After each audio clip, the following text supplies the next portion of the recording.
Welcome everyone to this Book Brunch briefing.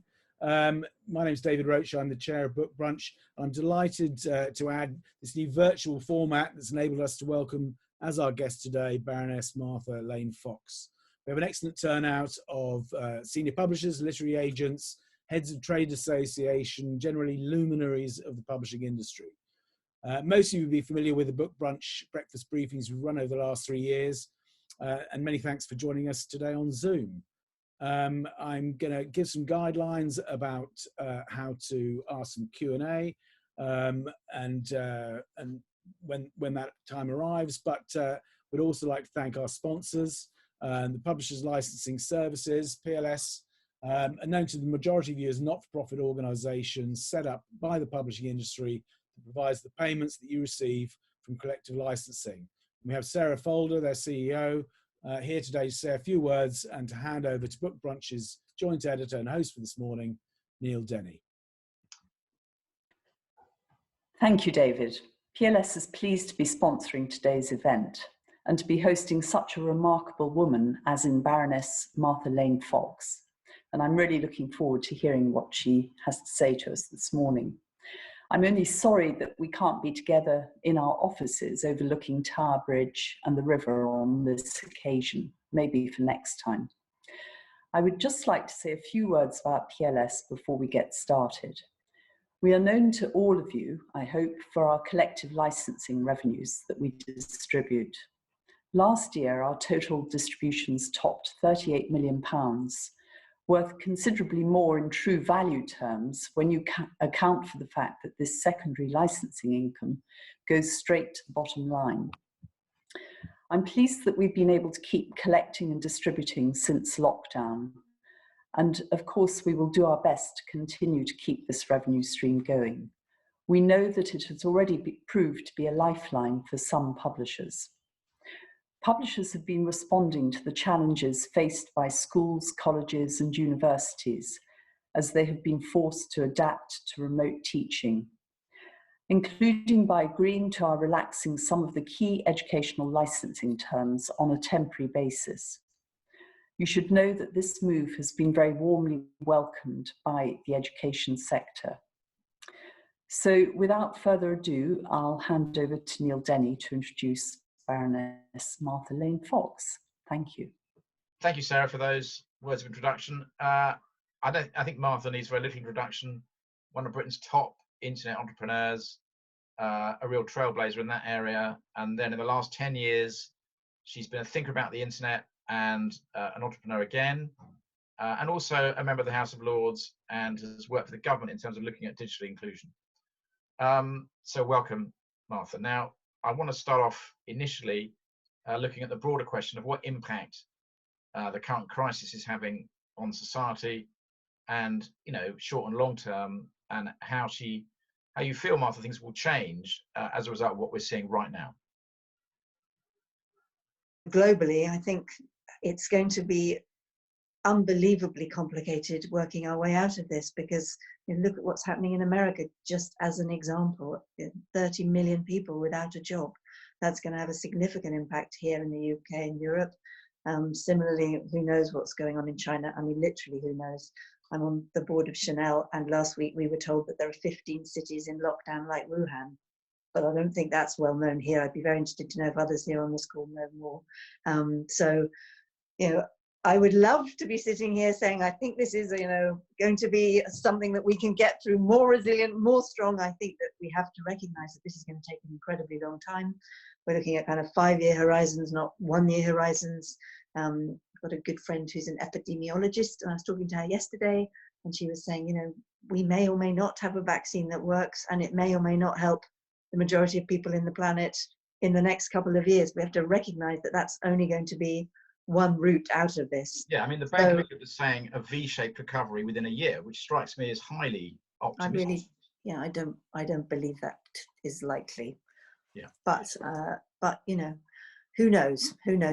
Amazing things can happen through innovation, and perhaps I'm, going to be proved very, very, very wrong. I hope so. Well, and let's talk about innovation and the sort of crucible of change that we're now, being hammered by. That's a terrible metaphor, but I think you know what I mean, that we're all suddenly having to work from home, do everything from home, and online has been a huge part of that, if not the main part. I mean, is this the long-running digital revolution all being compressed into a matter of weeks? A, and B, can we go back again? Are we going to become weaned to this way of life, or too scared to leave the house? I don't know. It's just so much complexity in that question. You know, I don't want to duck it, but I'm just going to pick some bits of it out because I think it's kind of impossible to answer fully, especially if we've only got, you know, people don't want to fall asleep while listening to me. You know, I did a lot of work in the kind of late 2009, 10, 11, helping more and more people use the internet. I've been asked by 2 prime ministers if I look at this issue of digital exclusion and how many adults at that point weren't using the internet on a daily basis. And it was a really significant number, 20 million adults in 2009, 20%, over 20% of the population. And I honestly can say at the minute, there isn't a day that goes by when I don't wish that I'd worked harder and done more, because can you imagine now being in that kind of nexus of no internet access or no ability to pay for your internet infrastructure or no skills to use it, then also probably combined with being in some other way disconnected, either rurally or in a very vulnerable community. I mean, it's just unimaginable. So that's a whole bunch of stuff that feels quite conflicted with actually then the rest of us who are lucky enough to be able to enjoy the tools of the modern age and, you know, continue to live.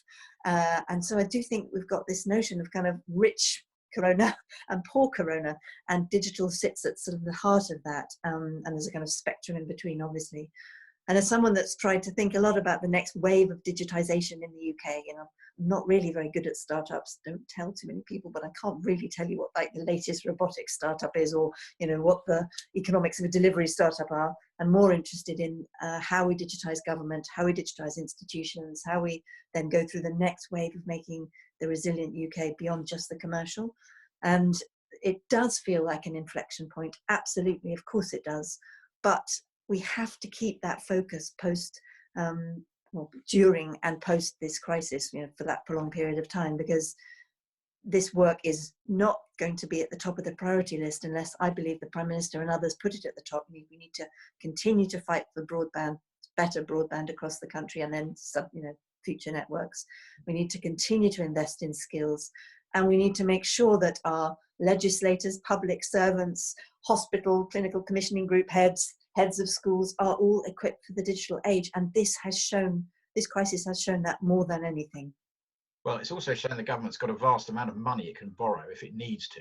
So, I mean, there is plenty of money to invest in infrastructure, I would say, after this. And I would imagine projects like expanding Heathrow or the train to Birmingham might be scrapped or certainly slowed down a bit because we won't have the money. But we may have the money for the digital stuff. And I wonder also what you think will happen to people's behaviour. So people are in their houses, they're using digital a lot, they're getting stuff delivered to the house online, they're making as few shopping trips out as possible, is my guess. Is that pattern of behaviour going to remain into the autumn, do you think? I mean, how do you see this playing out between, say, now and Christmas? Well, I think that this is going to be a very slow run out as opposed to runway in, runway out, perhaps. I think that by Christmas, we may or may not be returning to some kind of normal life. You know, I started a karaoke bar. It's called Lucky Voice. We have 8 or 9 around the world. You know, sing in a small space with your friends. Well, that was a brilliant idea back in 2005. It's not such a good idea in 2020. And, you know, I think we'd be mad to be planning for any kind of normalcy this year, really. So I think it's going to definitely be till the end of this year that people will either be living this sort of hybrid life or choosing quite specifically to spend most of their working life and probably leisure time at home, even with small groups of friends. And it's interesting, isn't it? Because, you know, 5 years ago, I gave the Dimbleby lecture on BBC One, and I talked a lot about how I thought the shine was coming off tech and that people were feeling a real unease about the level of just control that mainly Silicon Valley companies had over their lives.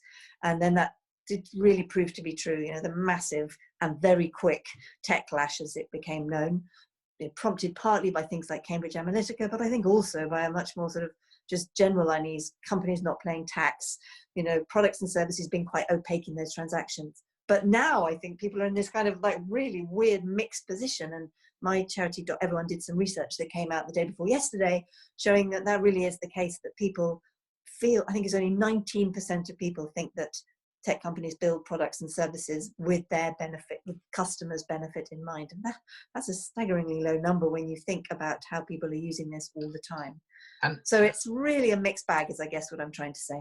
And obviously you've been on the board of M&S. I'd like to hear your view briefly, because I'm going to go into questions in a moment, but just in terms of the high street and bookshops, do you think that they, you know, are they going to survive this? At the moment, they're trying to sell stuff online, put, you know, books in packages on kitchen tables almost.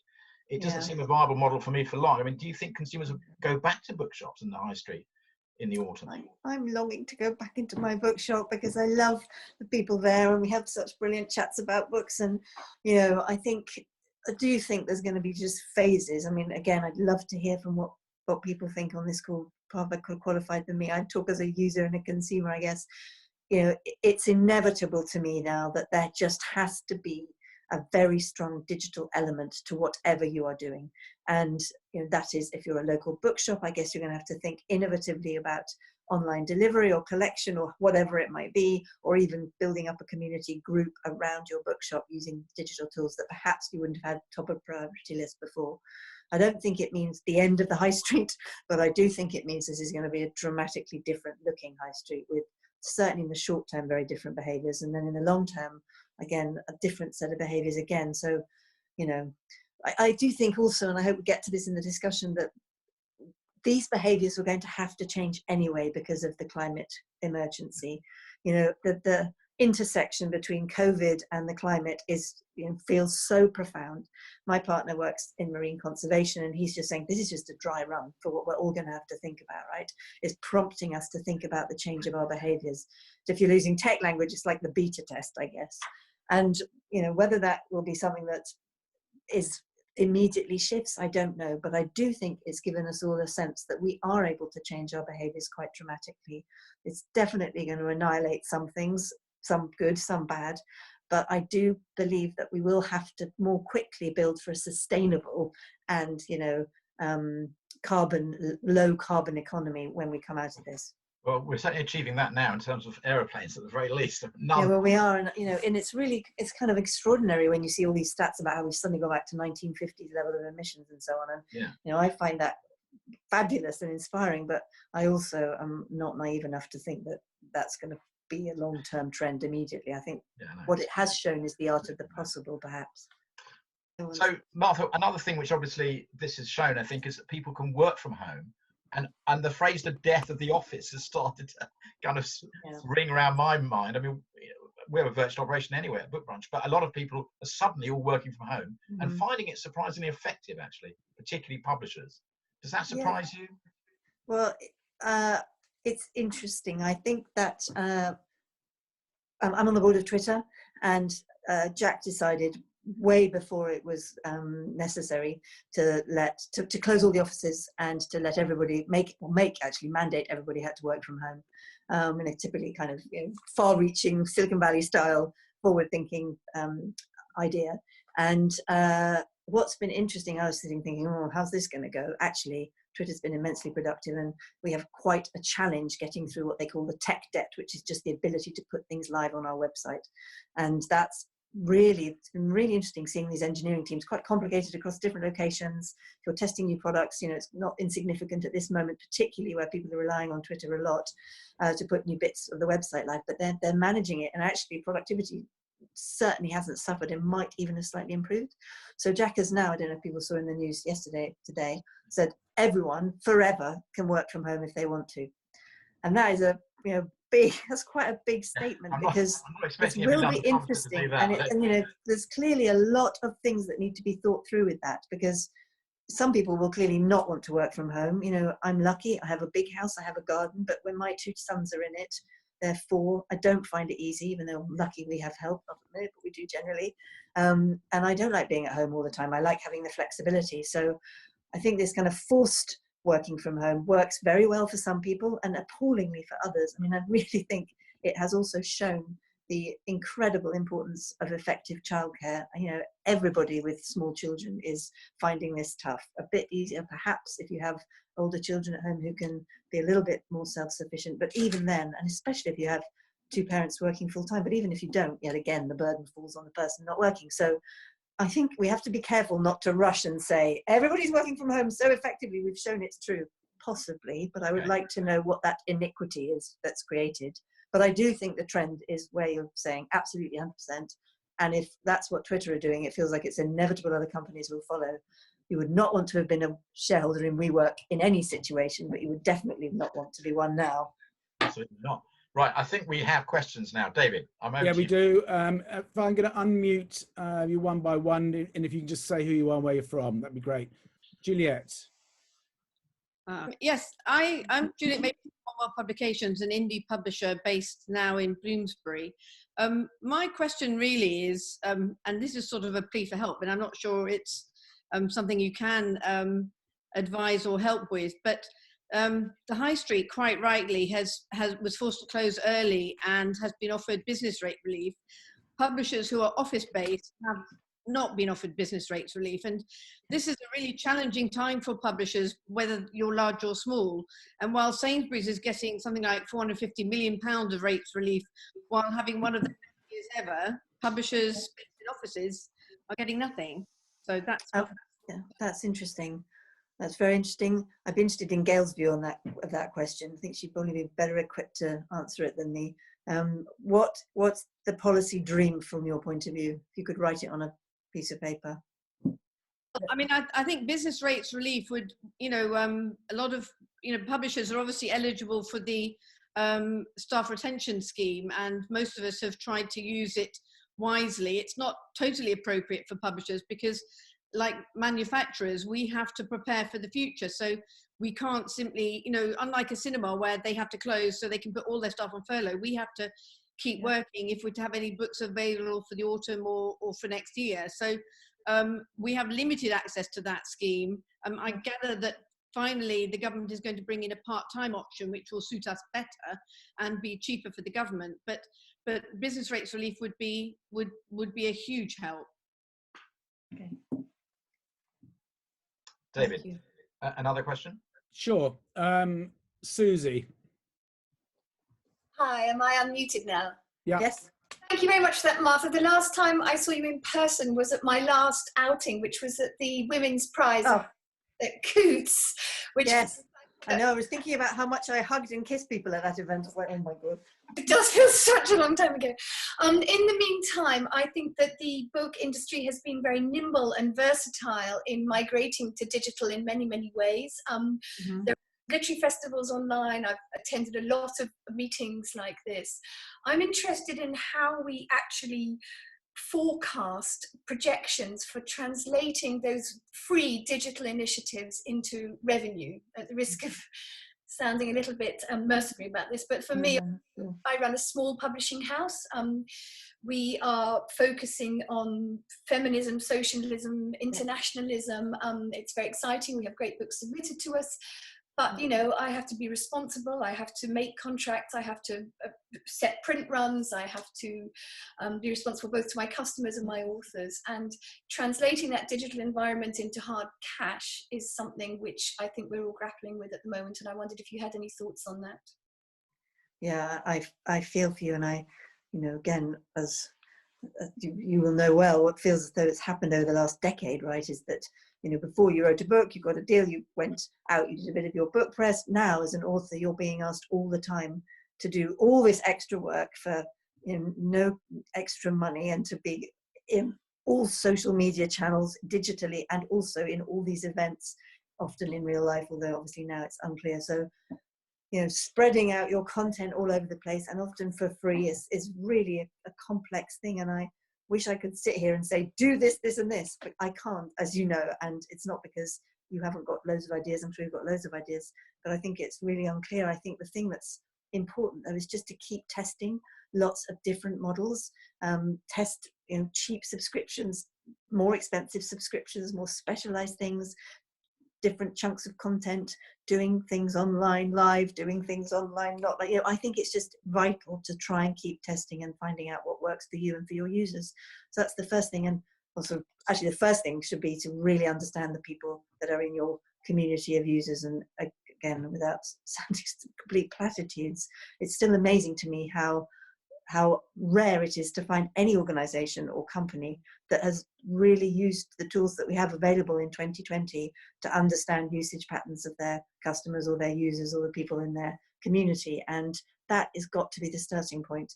Interact with them more, mine that data, work out, you know, what things are being, what ideas are coming out of that, and then get testing. So I feel for you. I think this is going to be hard, but I do think that, you know, little tests all the time to kind of keep moving and keep kind of course correcting as you find things working or not working is what's going to help. Thank you. Good luck. Thank you. We have Gail with a hand raised. Gail, go ahead. Hello, Gail. Hello there. How are you, Martha? I'm fine. I thought I'd come in because you said, what did I think of the Yes. Juliet's question? Obviously, I agree. I mean, I think I agree with Martha that the government has not handled this crisis well at all. Although I do think that the staff retention scheme is a good one, and the new flexibility is welcome. I mean, we've long argued for rates relief for independent booksellers and got absolutely nowhere. But I think it's an interesting concept, and it has some validity, and that there is unfairness in the system, but there's unfairness all over the place. And I think, Martha, you'd agree that with universities that, you know, we're both involved with universities, there's been a lot of knocking on the door and not much coming back. But Martha, I have a question as well. Uh-oh.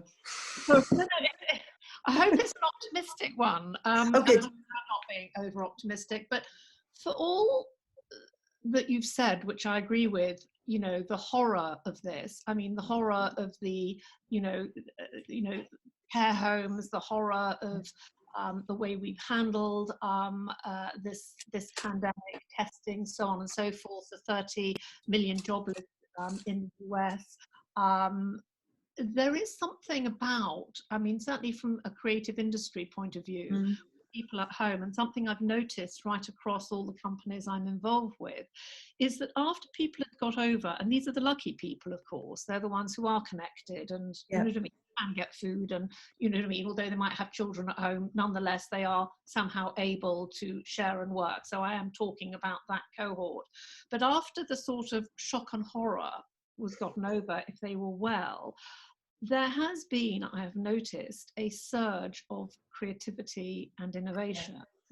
And what I feel, if I'm dragging myself into optimism, what I hope, and I just would love to hear your views on this, is that somehow or another, when we look at the future, for all the sort of, you know, next wave that might or might not occur, but that something does remain, and it's beyond the sort of hybrid model of working from home as well as in the office, and flexibility and so on and so forth. So I'd just like to sort of hear, you know, what you think of optimism in these circumstances. Yeah. No, I mean, you know me, I hope well enough to know that I would 1000% like to 1000% support that sentiment.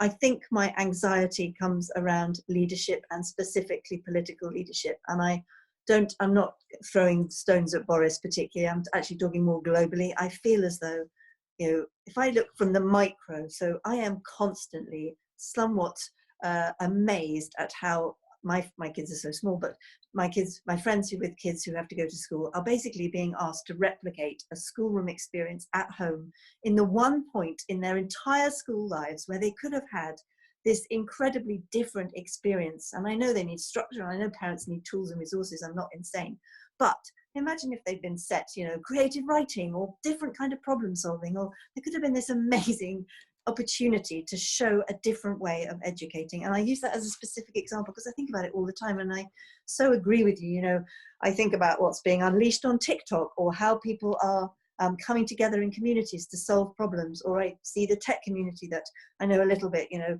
there's a Code for COVID cohort of people trying to do stuff. So I agree with you, Gail. But then I look at the structural changes that are happening, and I feel anxious because I'm not sure I see that the leadership is going to be able to take this and really drive some of the things that we've all seen in our kind of more local communities and make it happen at a national or, you know, even global level. So I would love that to be the case, and I would love people to feel like they've seen the art of the possible. You know, in tech, as many people here will know, you often build a kind of minimum viable product, or even more than that, like a beta version of something that seems ridiculous, but you just want to show it, so then people might be able to back from it and think, okay, yeah, no, I can see how I could build that into a thing. And I think one of the issues around changing our lifestyles dramatically for the climate crisis has been that nobody could really imagine what that looked like. You can imagine no cars on the road when there were thousands of cars on the road. We couldn't imagine not flying about, but by some incredible, you know, something, this has happened, and now we can all kind of imagine it. So more even than what you're saying, I hope that what happens is that we really, really see that we are able to change our lifestyles and address the climate emergency head on, and that will have to happen through a load of creativity and risk taking and different changes in lifestyle. So I agree with you up to a point, but I think it has to be led with political and, you know, and I guess commercial leadership as well. And I'm not totally clear that I see that globally. Well, I think, you know, and I don't think any of us can, frankly, not No, with leadership on both sides of the Atlantic as it is. I think we've got time for one more question, David. Is that right? Yep, we've got Sarah unmuted. If you want to go ahead, Sarah. Hi, Sarah. Oh, hi, thank you. Hi, Martha, that was brilliant. I agreed with so much of what you said. I'd just like to take you back to the discussion we were having about working from home. And you talked about what Twitter being ahead of the curve and what they'd done there, which is really interesting, and about how productivity has remained high. Our other measure, aside from productivity, is creativity, and I know we've just talked a bit about that. I am really interested in your views, and perhaps Twitter or other companies you've been associated with have models about how you, you know, how you spark creativity and how you perhaps create the sort of creative soup of people just being together, and the serendipity of people being together in a physical space when you're digitally sort of atomized working in individual homes, because that's something that we feel at the moment we're very focused in the last couple of months on productivity and kind of keeping the show on the road, but there'll come a certain point where we need to get back more into creative mode, and that in publishing might mean things like, you know, what are the trends and oh, so sweet. Sorry. What are the trends, you know, how can we tap into them, what different products could we commission, etc., rather than just the kind of you know, grinding the crank, as it were. No, I think I just wondered if there are any interesting models you could share with us for that. I think that's a very important and interesting question, and I guess, you know, perhaps a bit clunkily, I group creativity and productivity together because I don't think you can separate them really. And I think when I talk about Twitter's productivity, I mean them going step by step. And I guess I'm specific. I'll give this example because this is the one I know in detail most, I guess. If you think about product development, so we'll just talk openly about the Twitter main consumer facing website, right? There's a product team that works on that. That's clearly going to be the engine of Twitter. There's a whole bunch of stuff about ad sales and all the stuff at the back end, but what you or I see when we bash around on Twitter. And that team is one of the biggest engineering teams, and you know, they're constantly trying to think about what both the incremental product improvements might be, you know, around safety, let's say, or abuse at one level, or the bigger shifts. You'll see now that just yesterday or this week they launched a thing where you can see all the conversations around your tweet if you go to a particular type of the website. Now in the Twitter universe, these are quite big product changes. They're like major book launches, or, you know, big decisions that you guys might have to be making, and they take some creativity, because how do you come up with what those UIs look like, what's the user research and so on. And for, as I understand it, the way those teams are brought together, they work live on, they've been working live together. This may sound a bit technically tragic, but actually I've seen it work and it's quite effective. They'll be in a meeting and they have silent brainstorms where they're all working together in the same room, and they're using documents and shared things, and they're kind of testing bits and putting bits together, and, you know, using all the tech tools that they have. And I think that that is the kind of foundation of then how they move that model to home working. So they're quite used to working together, but not face to face. And I think that what I perceive, how I perceive that has worked, beyond they're obviously a tech company using tech tools and they're decoding, is that it's about the high levels of trust that those teams have for each other. And, you know, I think you can't just build that from scratch online. I mean, or maybe you can, but I don't know that. I don't know how. I don't know if I've seen that. But what I do think is when you know each other well and you've built that in the real world, IRL, as my young friends tell me to call it, then you can take that into an entirely digital environment because you understand the dynamics around the table and so on. And I'm not convinced that you can't build that using just digital tools. I just don't know. I'm not saying that that's how I would want to work all the time, or, you know, I'm 100% not a 100% digital person. That's not how I think we should operate as human beings, or what's healthy, or, you know, good for our brains, or anything. But I am interested to see, you know, this notion that somehow we can't be creative if we're not in the same space together. I don't know if that's true. And I think it's about testing different mechanisms, working together, seeing how it goes, using those same kind of ways of getting to know each other, honest feedback, you know, direct feedback. You know, I'm not talking about having like team building drinks. I'm actually talking about doing work together in a same shared space, and that might well work digitally. So I think it's interesting. Sorry, I've talked too much. I'm going to interject at this point. I think, Dave, we have a final question. Is that right? Yep, we got time for one last question. Johnny Geller. Nice to see you, Martha, and hear you. Hi, Johnny. Hi. I suppose it's actually connected to the last question, which is about this void we've got at the moment between a huge amount of creativity going on. People are essentially, whether they're actors waiting to work, or writers writing to write television, or authors writing books, and we've got a huge demand. People want that. But in the middle, we have a delivery problem. And I wondered whether the digital economy, or the digital way of looking at creativity, could address this, and whether we should be doing this now rather than waiting for. I totally agree with your opening statements that this is a new world, and it's not going to go back to the old one, and it's going to take a long time. So we're in this crucial period now, I feel, to develop, experiment. But I don't have any answers. All I know is that so just from your point of view, what can digital do to deliver creativity in a new way? Well, I think it's partly doing it, right? I think that, you know, if I just take the Women's Prize as an example, you know, I never imagined that the 25th year, I was so thrilled to be the chair and all that stuff. You commit to a set of events through your diary. You've got these readings at the South Bank. You've got the, you know, shortlist, and now all the different long list, shortlist announcements, and so on, all these different moments. And then you've got all the incredible writing and the authors as that extra network beyond just us as the judges, which is one small part of it. And I've just been fascinated by how actually we've done a lot, or I feel like I've done a load of stuff that's helped me think about the books in new ways. We've done kind of Instagram live content. We've done the announcements on live on Twitter for the shortlist. We've done in-depth interviews with writers. You know, it's not quite answered your question, but it's already happening. And I think it's incredibly important. I 100% agree with you. You know, whether it's, you know, sit on the board of Chanel, whether it's Chanel or Twitter, or whether it's a small charity, or whether it's the Open University, the Chancellor of the Open University, the single biggest thing I think which I'm seeing in successful management through this crisis is to get a grip as early as possible for what that new normal looks like. And it's, you know, in my opinion, it's never too early, as you quite rightly say, to be imagining what these new waves are and to embrace them as much as possible. And because we're in such a period of uncertainty and ambiguity, that has got to be, in my opinion, about making small bets all the time. You can't simply say, I'm going to put all my investment in this thing in the future. I'm going hard after TikTok. We're inventing TikTok for books. That's going to be the big bet.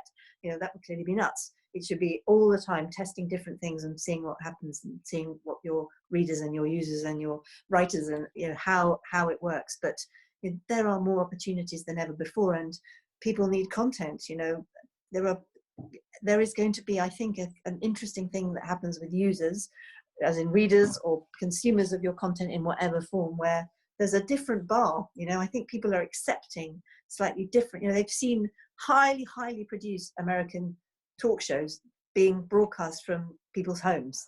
They've seen things happen in a different way, and I think that's kind of freeing, because you'd imagine that now there's so much more opportunity to provide stuff at a lower cost, but you know, with a broader reach. And I don't see why that isn't as true for your industry as well. So, you know, I just think it's really important to keep testing and innovating and doing it now, to put those structural things in place as the landscape becomes, well, maybe not ever clearer, but, you know, more and more gets opened up, I guess. Well, at the risk of you know, stating the obvious, of course, this is a digital first for dear old BookBrunch as well. There you go. doing the. Would you say it's worked though? Jury's Well, out whether it's worked. Maybe we don't know no if one will it's ever worked. come to another one. We That's haven't it. done the testing yet, Martha. We haven't done the research. Done the user feedback. We don't need to Not do yet. that. Give it time. Now, listen, I want to thank you very much. It's been terrific. Really, really interesting. Thank you. I feel I've learned a lot. Thank you very much. I'm sure our audience. I'm very conscious there's a lot of experts around, and I really wish many people luck with the next few months. I'm going to pass you back to David briefly now to talk about, to wrap up. Thank you. I'd just like to add my thanks to Martha, to Sarah Folder and PLS, our sponsors for today, to Hannah Gill, our producer for today, and mainly to everybody for joining and contributing. That was great. We have one more speaker lined up, date TBC, but Robert Peston, the political editor of ITV News and his eponymous TV show is next up. So watch this space for the next edition of Book Brunch editions. Okay, thanks very much indeed. Bye. Bye.